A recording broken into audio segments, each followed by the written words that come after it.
You're listening to Systemic Era Podcast. The failure was designed. Columnist names the one man still capable of toppling Trump, hulking, bombastic, gaudy, based on an article by Kathleen Culleton. Personality as cover for power, the wrong fight. The reporting premise here is a mismatch. It turns a structural fight over democracy into a fantasy matchup about two former presidents. The source centers Ezra Klein's argument that Barack Obama would be the ideal counterweight to Donald Trump, with the 22nd Amendment standing in the way. That is a neat media object. It is also a distraction from the actual question: who is using state power, party power, and spectacle to dominate public life right now? Obama is not the answer because he has the right silhouette or the right temperament. Trump's power does not come from his physique, his branding, or his performance art. It comes from the institutions, donors, media ecosystems, and political enablers that continue to protect him and translate his grievance politics into government force. Treating the story as a personality duel shrinks the problem until it looks manageable.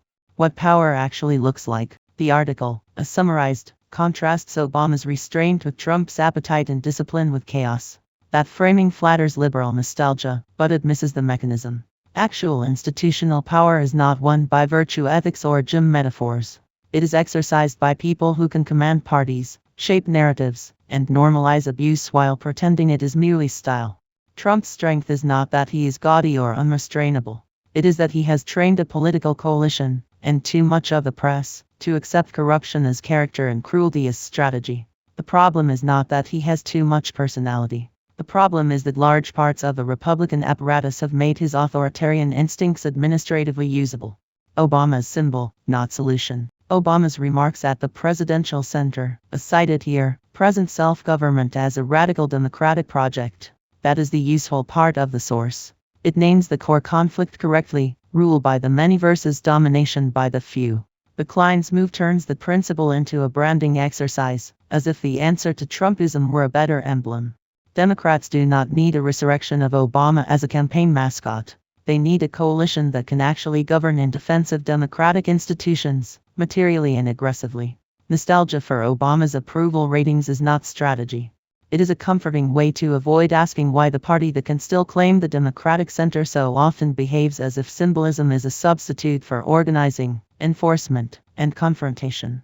Misdirection as a media habit. The source leans hard on contrast: lean versus hulking, disciplined versus bombastic, approval versus disapproval. That is not analysis. It is a personality scrapbook with polling data taped to it. It converts political damage into aesthetic judgment and asks readers to admire the elegance of the frame. That is how elite commentary often misdirects blame. It treats authoritarian politics as a problem of tone, presentation, or candidate quality instead of a deliberate project of power. It leaves the machinery intact while debating whether the right man has the right posture. The result is a politics of spectatorship, where the audience is invited to rank leaders rather than confront the system that keeps elevating predators. The Democratic task. If the source implies anything useful, it is that Democrats need a sharper theory of power than we are not Trump. Obama's language about self-government matters because it points to collective agency, not because it supplies a nostalgia product. Democrats should be building institutions that can survive demagogues, not waiting for the perfect contrast figure to appear. That means refusing the lazy comfort of elite commentary that treats Democratic decline as a contest of vibes. It means naming the Republican project for what it is: organized anti-democratic politics wrapped in entertainment and grievance. It also means holding Democrats accountable when they retreat into symbolism, consultation, and caution while the other side weaponizes every lever available. The real lesson. The deeper pattern here is simple. American political media keeps trying to personalize systemic conflict because personalities are easier to package than power.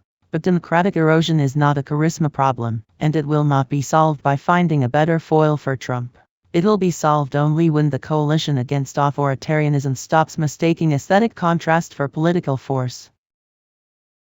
You've been listening to Systemic Error. Thanks to Raw Story for today's article. With the automated voice of Sam, thanks for listening.